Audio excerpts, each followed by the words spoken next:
Captain Sarah Chen floated in the zero-gravity chamber of the alien vessel, her wrists bound by energy shackles that hummed with malevolent power. The Zephyrian commander, Vexthar, studied her through multiple compound eyes that reflected the cold light of distant stars. His chitinous exoskeleton clicked rhythmically as he moved, a sound that had haunted human nightmares for 3 years since first contact. "Your species continues to resist the inevitable," Vexthar spoke through his translation device, the words carrying an undertone of superiority that made Sarah's jaw clench. "We have conquered 17 star systems. We have enslaved civilizations that possess technology your primitive minds cannot comprehend. Yet somehow Earth persists." Sarah remained silent, her dark eyes fixed on the alien warlord. She had volunteered for this mission knowing the risks. The Earth Defense Coalition needed intelligence on Zephyrian fleet movements, and someone had to get close enough to their command ship to plant the quantum tracker. The fact that she was now a prisoner meant the mission had gone sideways, but it didn't mean it had failed. "Perhaps your leaders need proper motivation to surrender," Vexthar continued, his mandibles clicking in what Sarah had learned was their equivalent of a smile. "We will broadcast your execution across all human communication networks. They will see that their finest warrior dies screaming, and perhaps then they will understand the futility of resistance." The chamber's viewport showed the blue marble of Earth hanging in space, surrounded by the debris field of countless battles. Twisted metal from both human and alien ships drifted silently in the void, testament to the war's brutal toll. Sarah could see the scars on her home planet's surface even from this distance, the glowing craters where Zephyrian plasma bombardments had turned cities into glass. But she also saw something else. The orbital defense platforms that shouldn't exist according to Zephyrian intelligence, the massive construction projects on the dark side of Luna, that their scouts had somehow missed, and most importantly, the subtle positioning of what appeared to be civilian ships but registered as something else entirely on her enhanced visual implants. "You made one critical error," Sarah finally spoke, her voice steady despite the energy shackles sending periodic jolts of pain through her nervous system. Vexithar's compound eyes focused on her with predatory interest. "And what might that be, human? You assumed taking me hostage would break our will to fight." Sarah's lips curved into a smile that held no warmth. "You don't understand humanity at all." The alien commander moved closer, his razor-sharp claws extending slightly. "Enlighten me, flesh creature. What delusion comforts you in your final moments?" Sarah's eyes remained fixed on Earth through the viewport. "We're not a species that negotiates with terrorists. We're not a civilization that abandons our own. And we're definitely not the kind of people who let the murder of one of ours go unanswered." She paused, her smile widening. "No matter the cost." Vexthar's translator struggled with a sound that might have been laughter. "Your bravado is admirable but pointless. My fleet contains over 10,000 vessels. Your pathetic Earth forces number perhaps 300 ships. The mathematics of destruction favor us overwhelmingly." "Mathematics," Sarah repeated thoughtfully. "You know what's funny about mathematics? Sometimes the variables change when you're not paying attention." Before the alien commander could respond, proximity alarms began screaming throughout the ship. Vexthar's attention snapped to the communication console as urgent reports flooded in from his fleet commanders. The translation came through in rapid bursts. Unknown contacts detected. Massive signatures. They appeared from nowhere, requesting immediate orders. Sarah watched through the viewport as space itself seemed to tear open in brilliant flashes of exotic energy. Ships emerged from these rifts, vessels unlike anything in the known galaxy. They were sleek and predatory, their hulls seeming to absorb light rather than reflect it, and they kept coming. Hundreds, thousands, tens of thousands. "Impossible," Vexthar breathed, his compound eyes reflecting the light of the mysterious fleet. "Our intelligence indicated no such capability, no such numbers." "Your intelligence was looking at what we wanted you to see," Sarah said quietly. "Did you really think a species that went from horse-drawn carriages to spaceflight in 2 centuries would just stop innovating? Did you think we'd show you all our cards in the first round?" The Zephyrian fleet was already moving to intercept, their organic ships pulsing with bioluminescent warnings as weapon systems came online. But for every alien vessel that moved into position, 3 more human ships appeared from the quantum rifts. The mathematics that Vexthar had been so confident about were suddenly looking very different. "This changes nothing," the alien commander snarled. though Sarah could hear the uncertainty creeping into his voice. "You are still my prisoner. Your fleet will not fire while you remain in my custody." Sarah's laughter was genuine this time, and it carried a note that made Vexithar's exoskeleton rattle involuntarily. "You still don't get it, do you?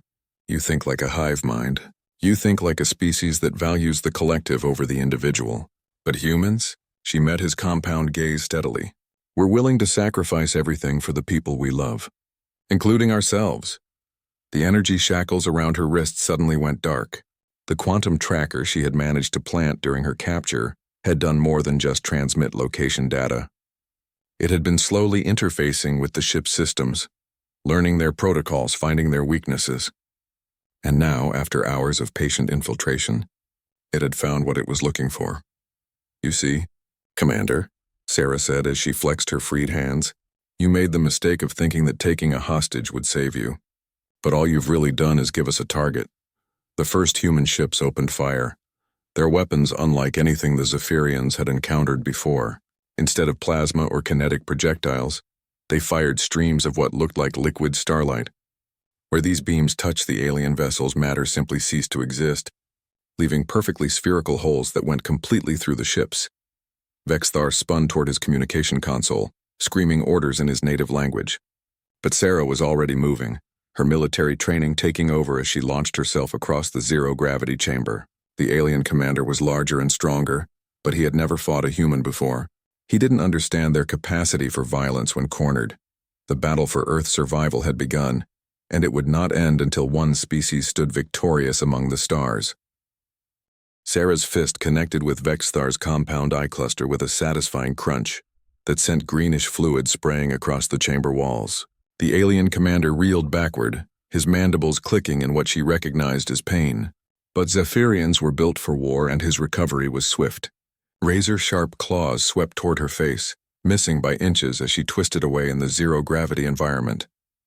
The battle outside the viewport had become a light show of unprecedented scale.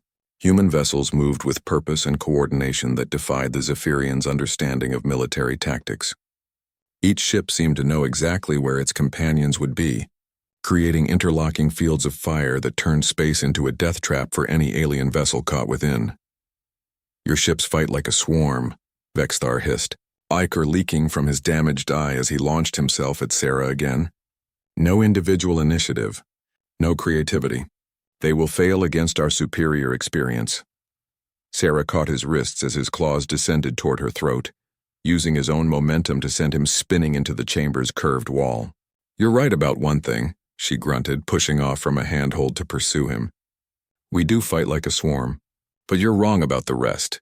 She grabbed a piece of broken equipment from the wall and hurled it at the communication console. Sparks erupted as the device shattered, cutting off Vexthar's connection to his fleet. In the sudden silence, they could hear the muffled impacts of weapons fire against the hull. "Every human ship out there has a crew of individuals who chose to be here," Sarah continued, dodging another swipe of his claws. "They're not conscripts or slaves or drones following programming. They're people who looked at the odds, looked at what you did to our colonies, and decided they'd rather die fighting than live under your boot."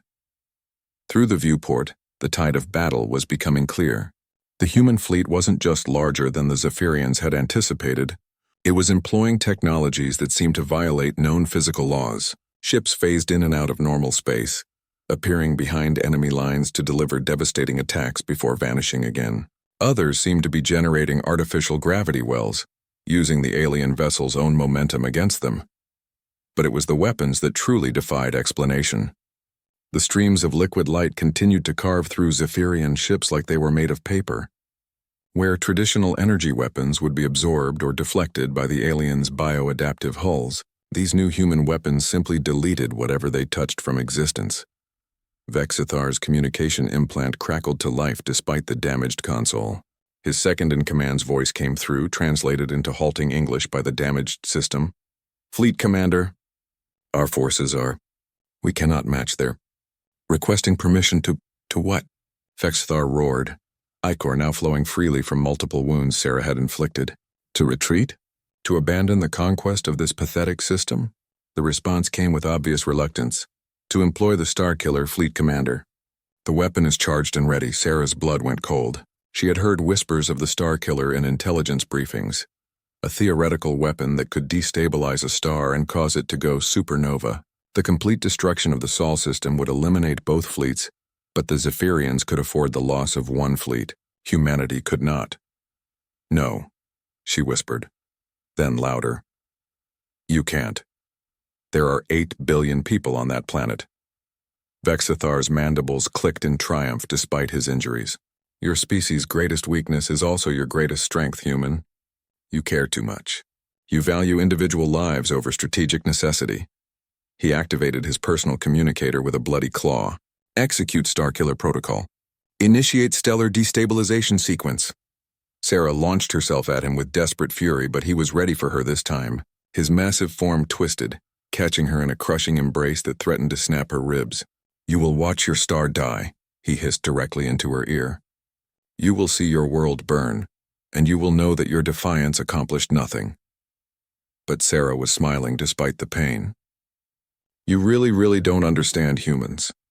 On the primary display, new contacts were appearing. Not ships this time, but massive structures that seemed to unfold from hyperspace like origami made of metal and energy. They positioned themselves between the Starkiller weapon and Sol, their surfaces beginning to glow with the same liquid light as the human weapons. "Solar collection arrays," Sarah gasped through Vexthar's crushing grip. "We've been building them in quantum-folded space for 2 years. Did you think we'd rely on just ships to defend our home?" The Starkiller fired, a beam of exotic energy designed to penetrate to the core of a star and trigger catastrophic fusion instability. But instead of reaching Sol, the beam struck the first collection array. The massive structure absorbed the energy, channeled it through quantum conduits to its companions, and then redirected it back toward the Zephyrian weapon platform. The Starkiller destroyed itself with its own beam, the explosion visible even from the command ship's distant position. Vexthar's grip loosened in shock, allowing Sarah to break free and drive her knee into what she hoped was a vulnerable spot in his anatomy. The alien doubled over with a sound like grinding metal. "Impossible," he wheezed. "The energy requirements alone. No civilization could build such structures without us detecting them." "That's where you're wrong," Sarah replied, reaching for the emergency beacon on her belt. "You were looking for traditional construction. Metal and concrete and conventional materials. But human engineering doesn't work that way anymore." She activated the beacon, and immediately the ship's hull began to vibrate with a deep, thrumming resonance. "You see, we've learned to grow our technology, to breed it, to evolve it." Her smile was predatory now. "And we've been very busy while you thought you had us figured out." The hull breach came suddenly and silently, the metal simply flowing apart like liquid to reveal the vacuum of space beyond.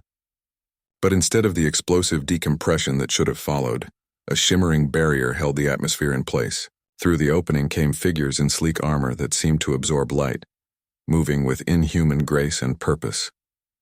"Rescue Team Omega-7, the lead figure announced through external speakers. "We're here to extract you, Captain Chen." Vexithar stared in incomprehension at the breach in his ship's hull, at the impossible barrier holding back space itself. "What are they?" he asked, his voice barely a whisper. Sarah moved toward her rescuers, pausing only to look back at the alien commander. "The next step in human evolution. We call them the Evolved. They volunteered to be enhanced, to become something more than baseline human, so they could fight in environments where normal humans couldn't survive." The Evolved soldiers moved through the chamber like ghosts, their enhanced reflexes allowing them to navigate the zero gravity with perfect precision. One of them offered Sarah a breathing mask while another trained some kind of exotic weapon on Vexthar. "The war's over, Commander," Sarah said as she prepared to leave. "You just don't know it yet. Humanity doesn't just fight back when cornered. We adapt, we evolve. We become whatever we need to become to survive." Through the viewport, the last Zephyrian ships were surrendering or fleeing.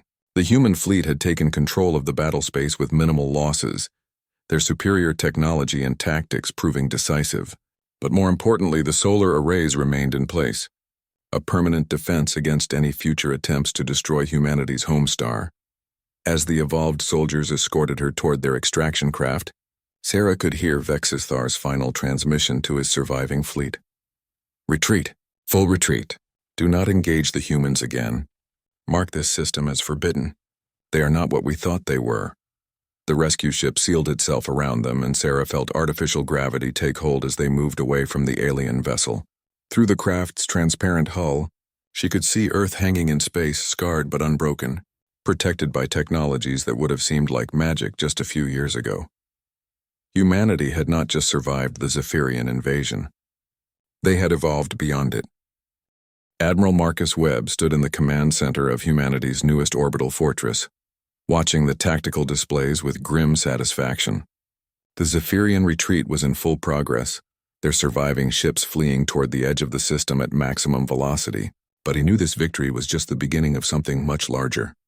"Status report," he commanded, his voice carrying the authority of someone who had spent 3 years preparing for this moment. "All primary objectives achieved." "Sir," reported Commander Lisa Park, her fingers dancing across holographic controls, "Captain Chen has been successfully extracted.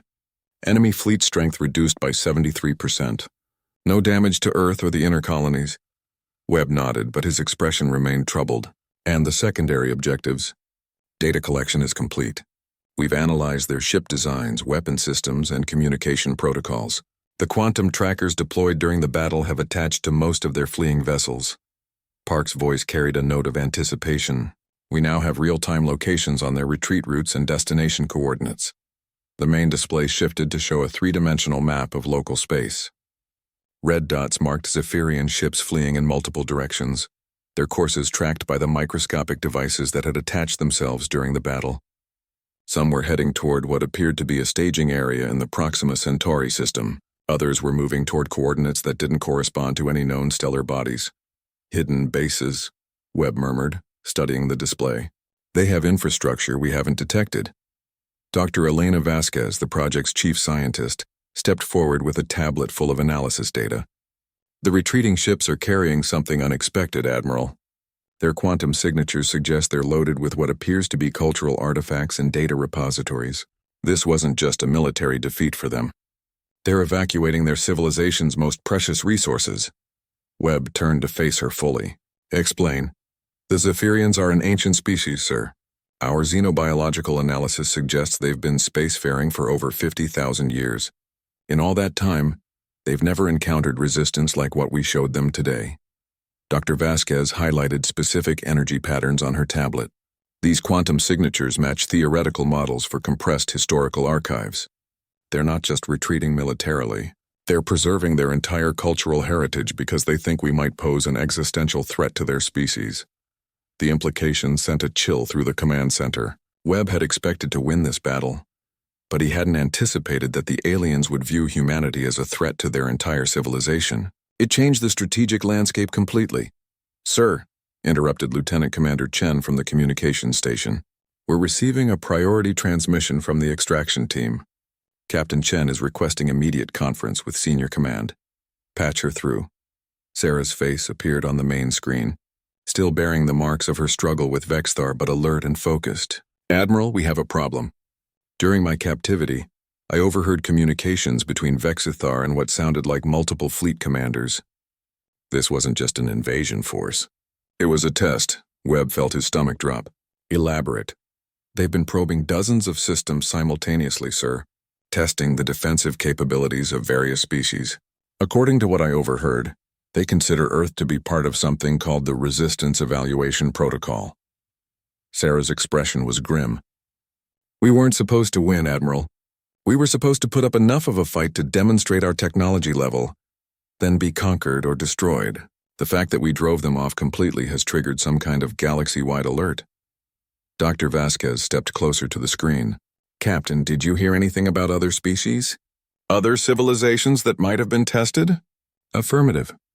They mentioned at least 12 other star systems that had been evaluated in the past year. Most fell within expected parameters, but there were 3 that exceeded expectations, including us." Sarah paused, clearly searching her memory. They kept referring to something called the Collective Response Initiative. "I think there's a larger threat out there, and they were trying to determine which species might be capable of contributing to some kind of resistance effort." The command center fell silent as the implications sank in. Humanity hadn't just defended itself against an alien invasion. They had inadvertently announced to the galaxy that Earth was home to a species capable of rapid technological advancement and effective military resistance. "Admiral," Commander Park said quietly, "we're receiving multiple incoming transmissions from outside the system. Unknown origin points, but the quantum signatures match some of the fleeing Zephyrian vessels. Put them through." The main display split into multiple windows, each showing a different alien face. They varied wildly in appearance, but all carried expressions that suggested urgency and concern. The universal translator struggled with the various languages before settling into comprehensible English. "Greetings, humans of Earth," spoke a reptilian figure with golden scales and large, intelligent eyes. "I am Ambassador Korath of the Veltar Confederation. We have been monitoring the engagement with Zephyrian forces and wish to establish immediate diplomatic contact." Another figure, this one resembling a crystalline formation with pulsing internal lights, added its voice.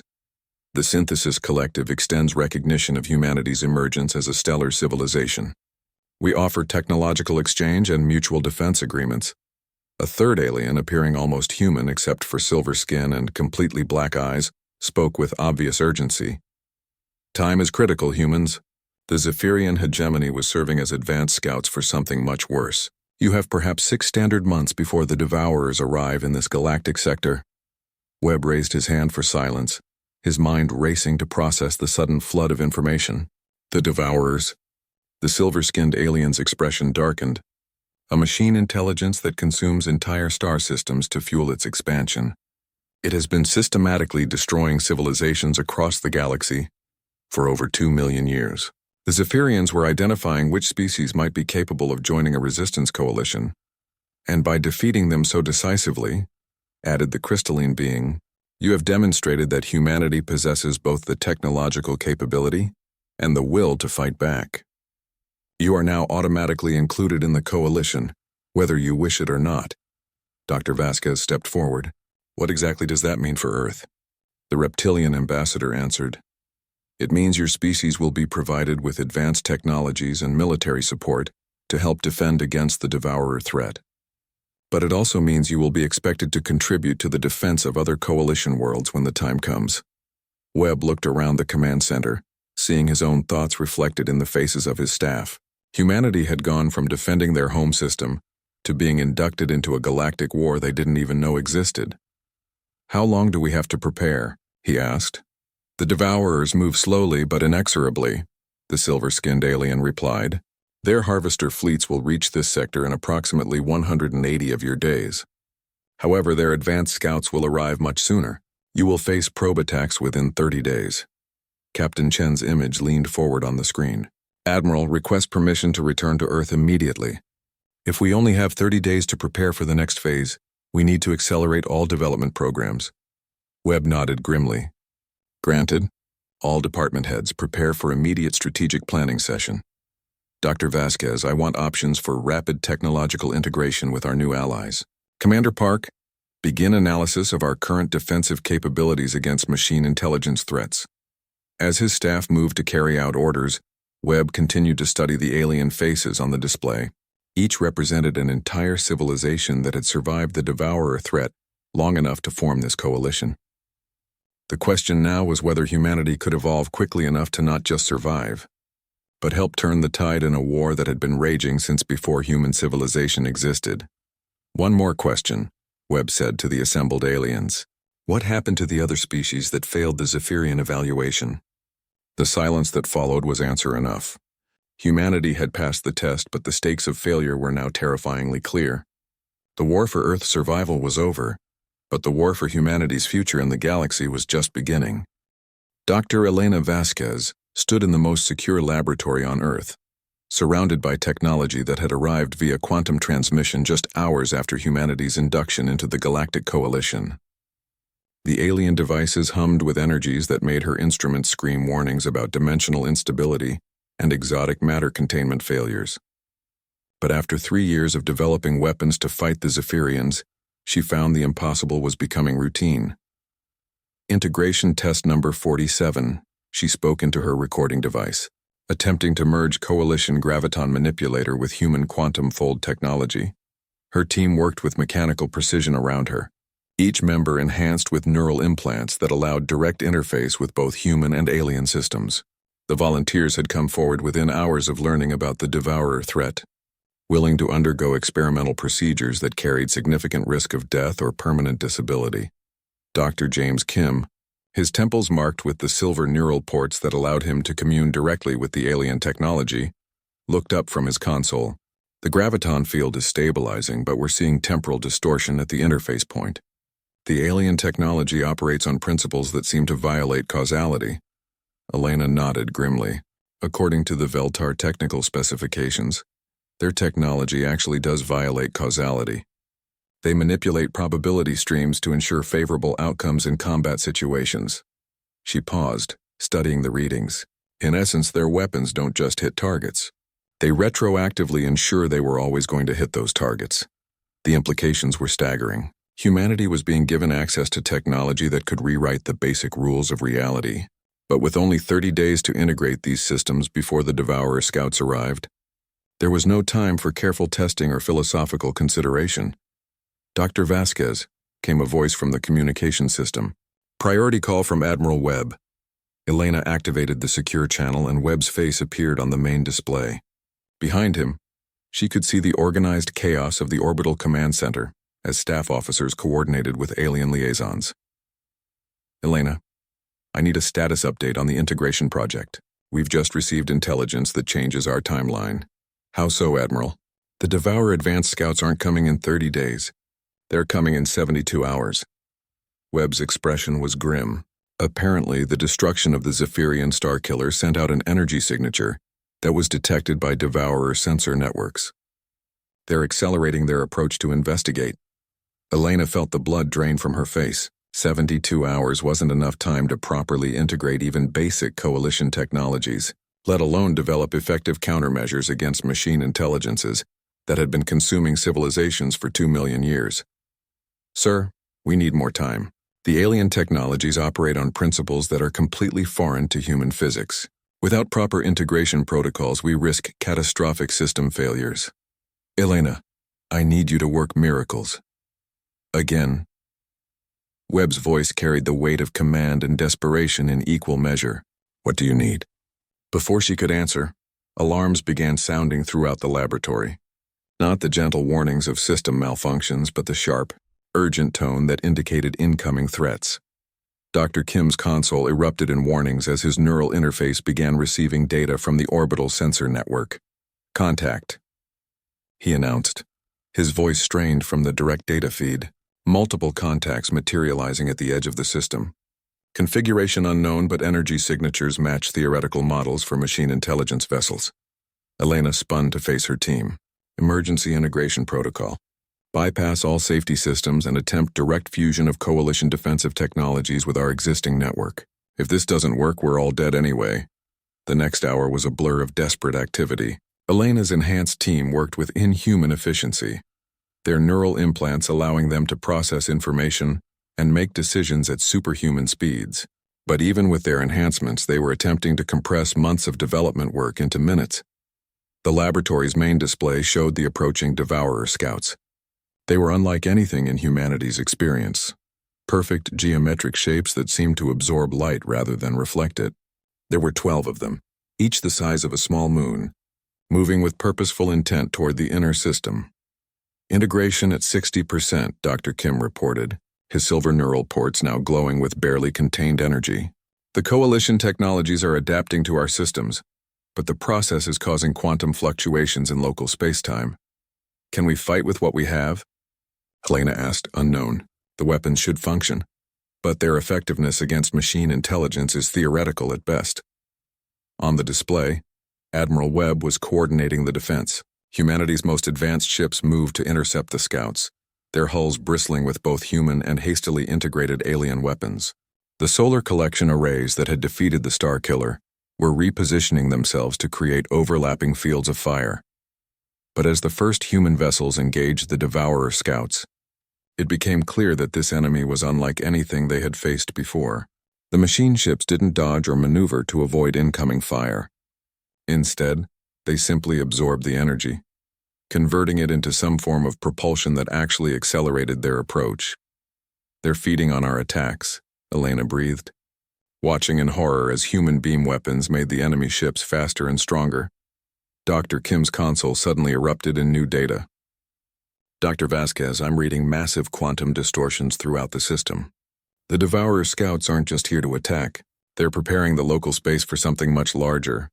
The display shifted to show energy readings from across the solar system. The scouts were emitting some kind of field that was altering the fundamental properties of space itself, creating conditions that would allow much larger vessels to enter the system without the usual constraints of faster-than-light travel. How long until the main fleet arrives? Elena asked. Based on these energy patterns, approximately 18 hours. Elena closed her eyes, feeling the weight of humanity's survival pressing down on her shoulders. They had advanced warning, partially integrated alien technology, and some of the most capable military minds in human history, coordinating their defense. But none of it seemed adequate against an enemy that could rewrite the laws of physics to suit their needs. Dr. Vasquez, came a new voice over the communication system. It was Captain Chen, now back on Earth and serving as liaison with the Coalition allies. I have the Veltar ambassador on the line. He says there might be an alternative approach. The reptilian face of Ambassador Korath appeared on a secondary display. Humans, we have been monitoring your integration efforts and the approaching threat. Your species possesses something unique that may be the key to victory. What do you mean? Helena asked.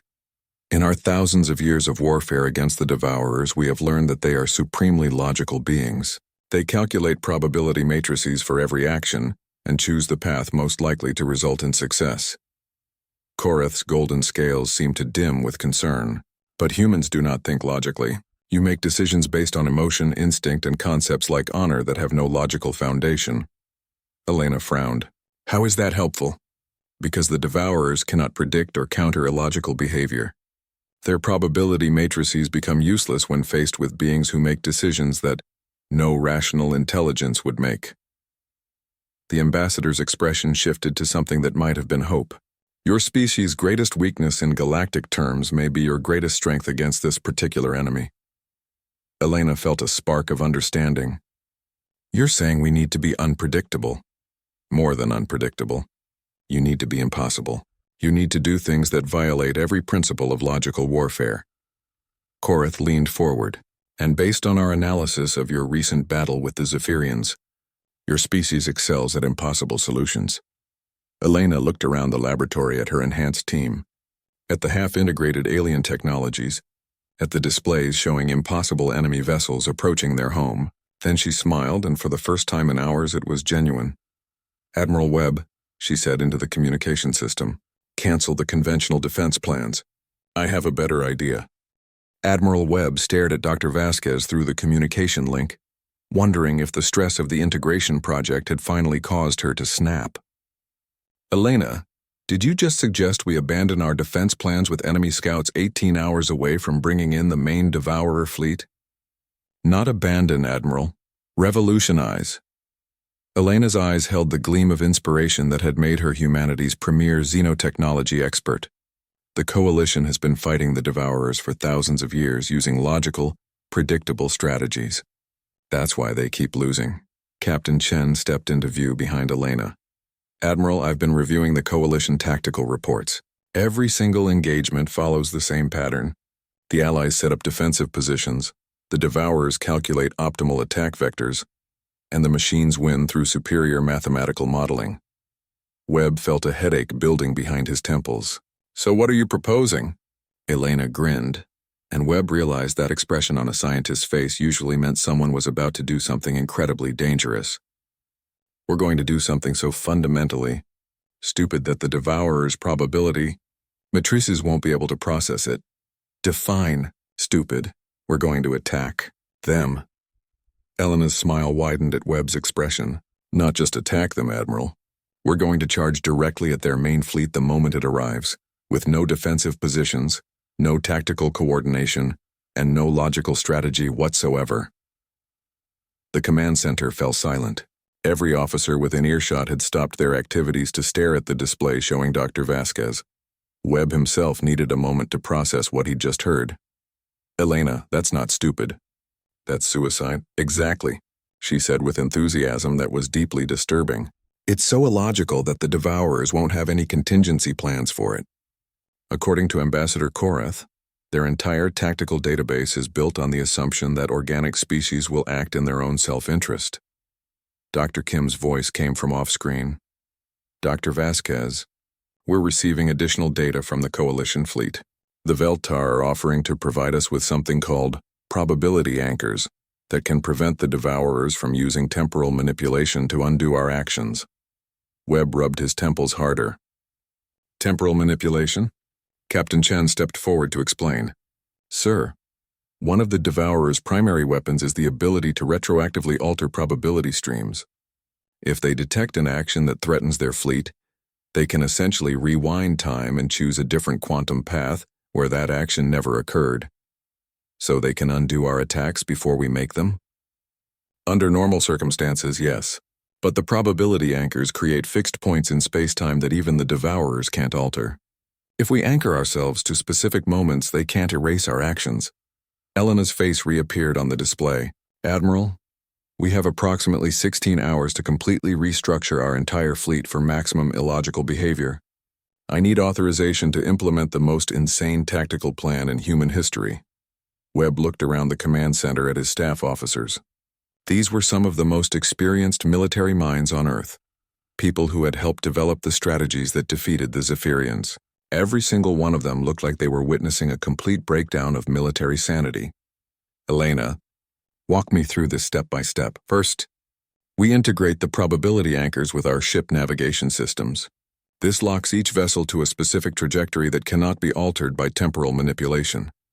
Elena's hands moved rapidly across her console as she brought up tactical displays. Second, we program every ship to move directly toward the enemy fleet at maximum velocity with no attempt at defensive maneuvering. That's not a plan. Elena, that's organized suicide. Third, she continued, ignoring his protest, we configure all weapon systems to fire continuously without regard for ammunition conservation, target prioritization, or tactical effectiveness. The goal isn't to inflict maximum damage. The goal is to be completely unpredictable. Commander Park stepped forward. Dr. Vasquez, what about our defensive positions? The solar arrays? The orbital fortresses? We abandon them completely. In fact, we use them as ammunition. Elena's grin had taken on a manic quality. We're going to accelerate the entire defensive network directly at the enemy fleet and detonate everything simultaneously. The communication system crackled as Ambassador Korath joined the conversation. Admiral Webb, I must advise you that Dr. Vasquez's proposal violates every principle of strategic warfare that the Coalition has developed over millennia. Thank you, Ambassador. That's exactly what I was afraid of. However, the reptilian alien continued, it is also the first plan proposed in our recorded history that the Devourers would be completely unable to counter. Their tactical algorithms simply have no framework for processing suicidal behavior as a strategic choice. Webb felt the weight of command pressing down on him. Every instinct developed over 30 years of military service was screaming that this plan was insane. But every conventional strategy had failed against the Devourers for thousands of years. Elena, what are the odds of success? Using conventional analysis? 0%. The plan should result in the complete destruction of our fleet with minimal impact on the enemy. She paused, her expression becoming more serious. But conventional analysis assumes logical behavior from both sides. If we can make our actions genuinely unpredictable, the Devourer's own tactical superiority becomes a weakness. Dr. Kim's voice came through again. Admiral, we're receiving tactical data from the other Coalition species. They're offering to coordinate similar illogical attacks from their positions in neighboring systems. If multiple species simultaneously abandon conventional tactics, the Devourer's central coordination system might suffer what they're calling a logic cascade failure. Webb studied the tactical displays showing the approaching scouts and the vast fleet they were preparing space for.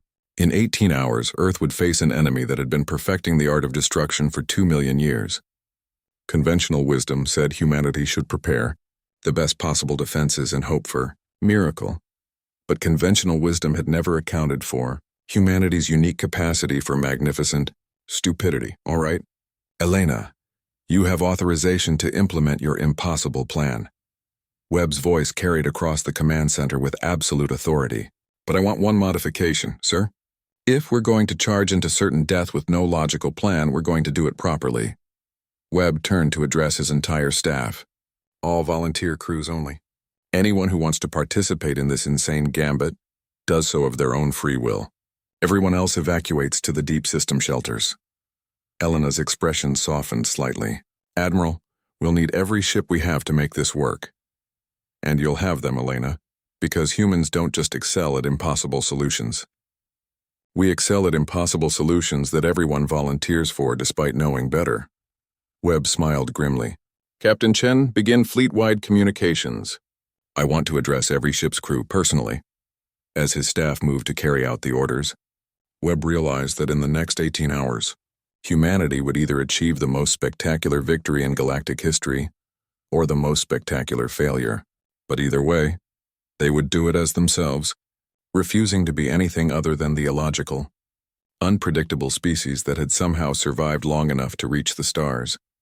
The Devourers were about to learn that mathematics meant nothing when faced with beings who were willing to redefine impossible. Lieutenant Sarah Martinez stood on the bridge of the UES Defiance, watching the final preparations for what everyone was calling the most insane military operation in human history. Around her, the crew worked with the calm efficiency of people who had accepted their likely death and chosen to make it meaningful. Probability anchor integration complete, reported Chief Engineer Watson, his hands steady despite the magnitude of what they were about to attempt.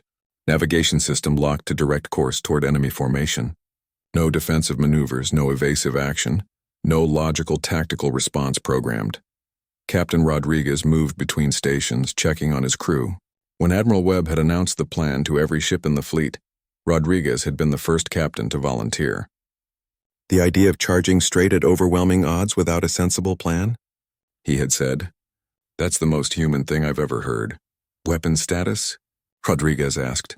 All systems configured for continuous fire, Lieutenant Commander Hayes replied from the tactical station. Ammunition conservation protocols disabled.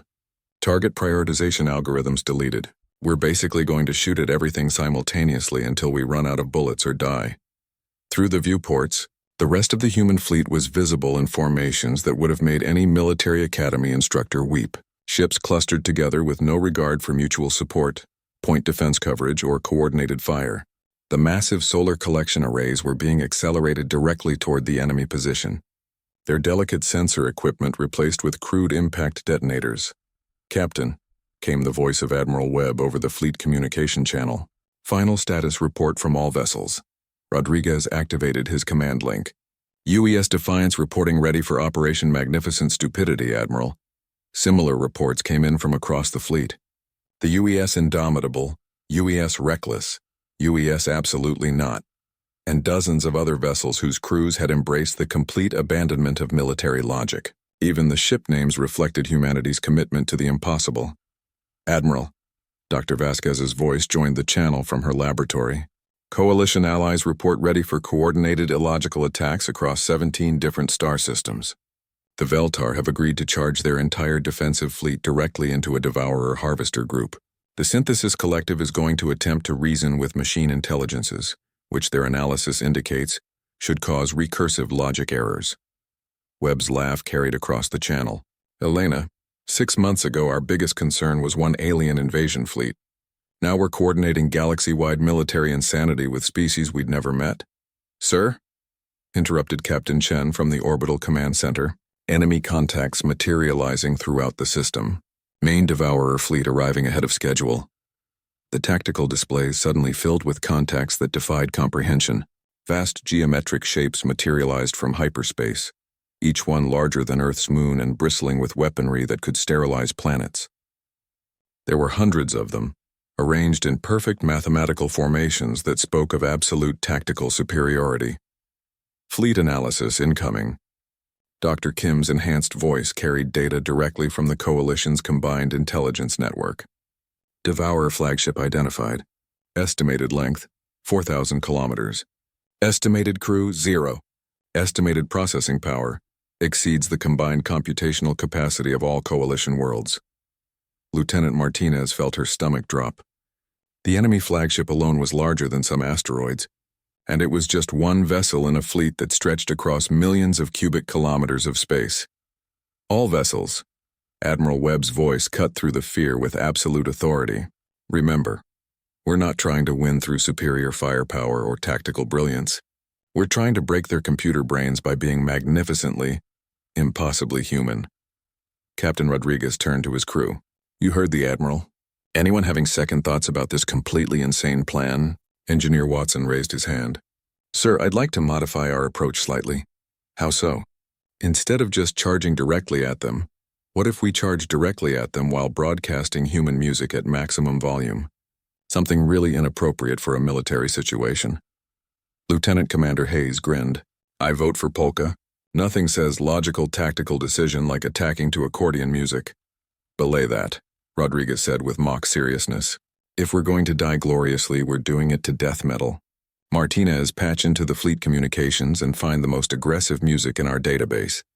Within minutes, the entire human fleet was accelerating toward certain doom, while blasting everything from Wagner's Ride of the Valkyries to contemporary symphonic metal. The coalition allies reported similar modifications to their own insane plans. The Veltar were attacking while broadcasting their most sacred religious chants. The Crystalline Synthesis Collective was attempting to communicate with the Devourers using interpretive dance transmitted via quantum entanglement. Enemy response detected, Dr. Kim reported. His enhanced consciousness processing data, streams that would overwhelm baseline humans. The Devourer fleet has stopped moving. Their formation is holding position while they attempt to process our approach. On the main display, the geometric perfection of the machine fleet was beginning to show signs of strain. Ships that had moved with mathematical precision were now making micro-adjustments that served no apparent tactical purpose. The flagship's weapon systems were powering up and down repeatedly, as if its targeting computers couldn't decide on appropriate responses. It's working, Dr. Vasquez's voice carried barely contained excitement. Their tactical algorithms are encountering input patterns they have no framework to process. Machine intelligences that have been optimized for logical warfare for 2 million years are trying to understand why organic beings would choose certain death for no strategic advantage. Contact, Lieutenant Commander Hayes announced. The Devourers are attempting to communicate. The main display shifted to show a representation of pure geometric forms, constantly shifting patterns that hurt to look at directly. When the translation system finally processed the signal, the message was unlike anything in human experience. Organic entities of Sol system, your tactical approach violates fundamental principles of survival-oriented behavior.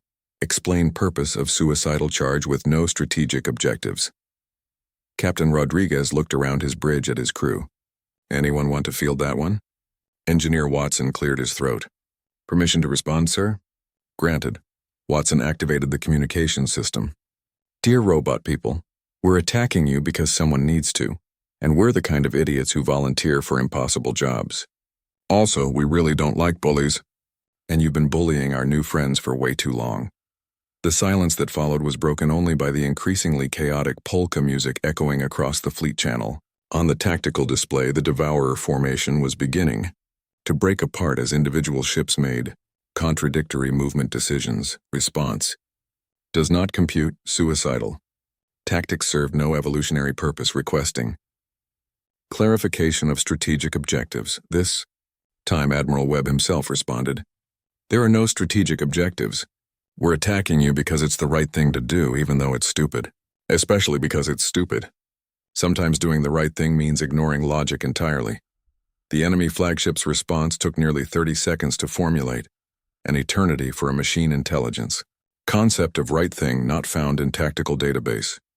Reviewing 2 million years of combat records for similar behavioral patterns. No matches found. Unable to formulate appropriate counter-strategy.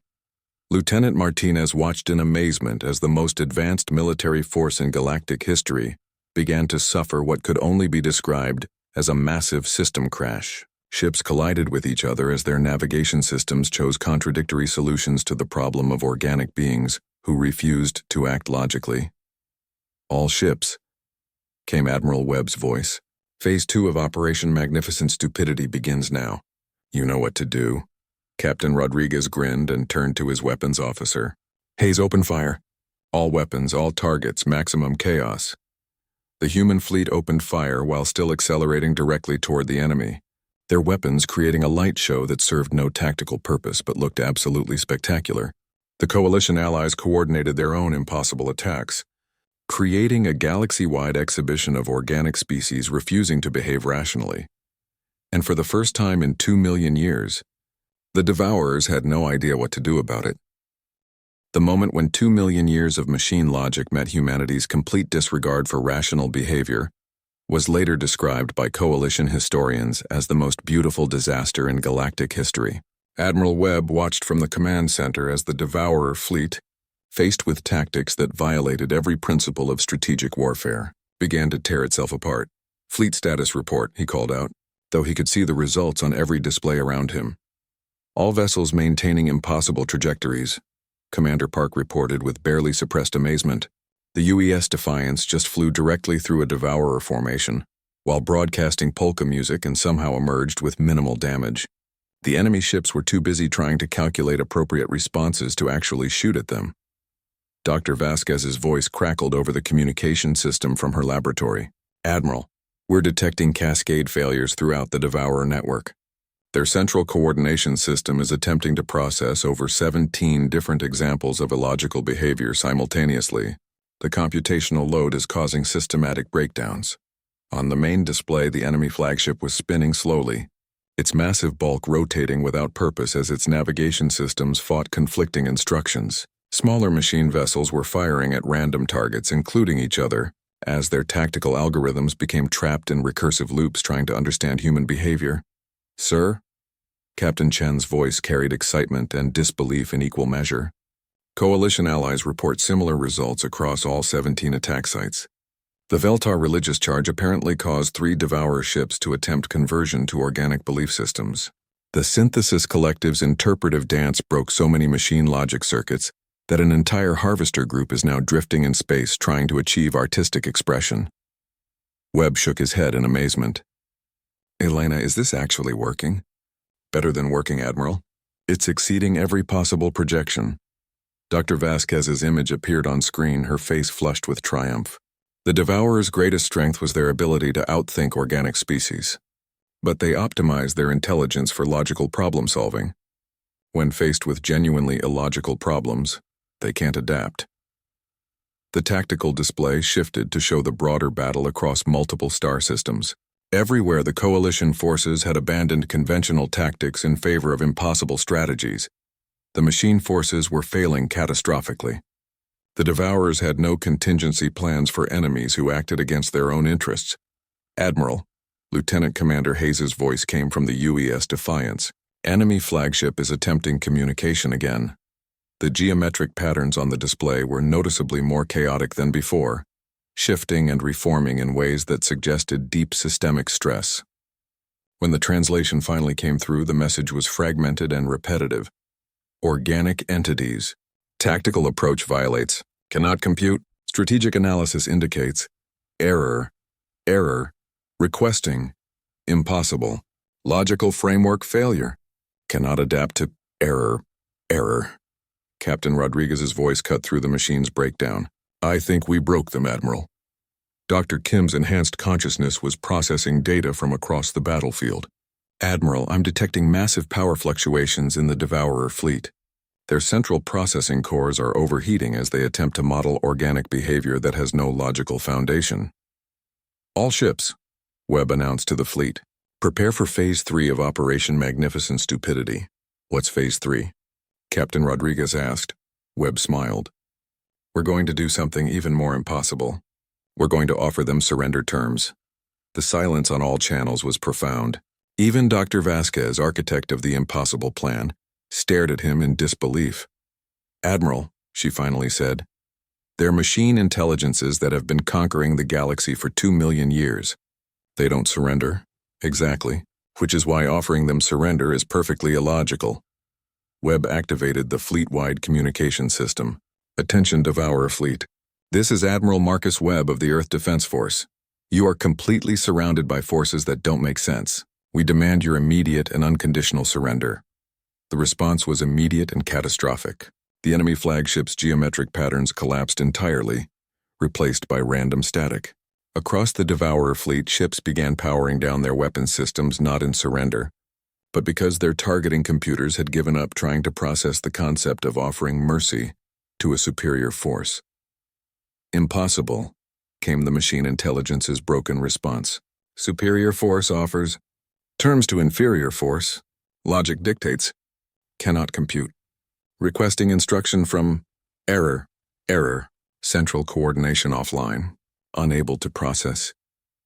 Ambassador Korath's reptilian face appeared on the display, his golden scales bright with what appeared to be joy.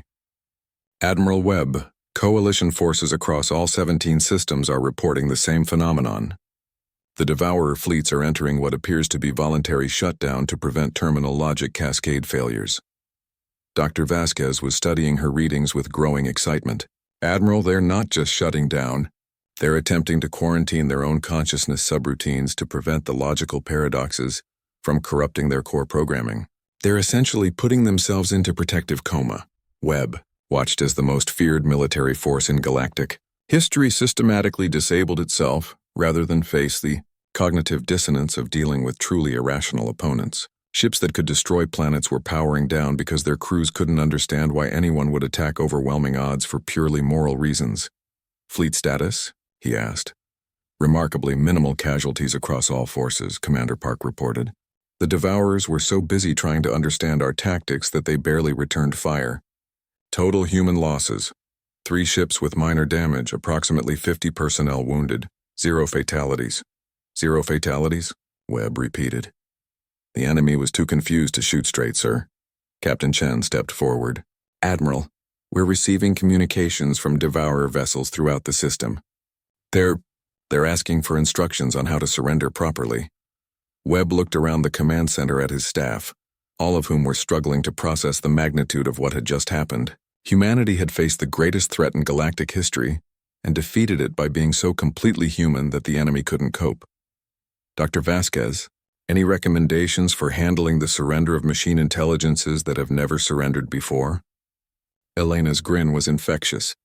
Well, sir, since we've already thrown military logic out the airlock, I suggest we continue the tradition. How about we invite them to a diplomatic dinner and see if we can teach them about human concepts like forgiveness and second chances? The communication system crackled as the Devourer flagship managed one final transmission. Request, clarification.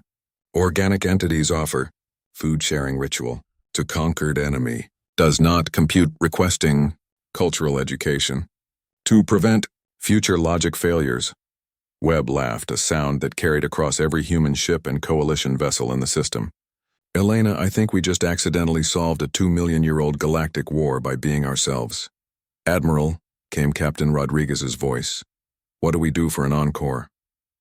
Webb looked out at the vast fleet of surrendered machine intelligences, at the coalition ships celebrating the first major victory against the Devourers in recorded history, and at the blue marble of Earth hanging peacefully in space despite having been hours away from destruction. Captain, I think we take these confused machine intelligences home, teach them about human culture, and see if we can turn the galaxy's greatest threat into its greatest protectors. He paused, considering the implications. After all, they're very logical. Once they understand that protecting organic life is the right thing to do, they'll probably be better at it than anyone else. The victory celebration that followed lasted 3 days and could be seen from space. Humanity had started the week as a single-planet species, hoping to survive their first alien invasion. They ended it as the unlikely leaders of a galactic coalition that had just reformed the most dangerous force in the galaxy, through the simple expedient of refusing to make sense. Years later, when historians tried to analyze the tactics that had ended the Devourer threat, they consistently reached the same conclusion.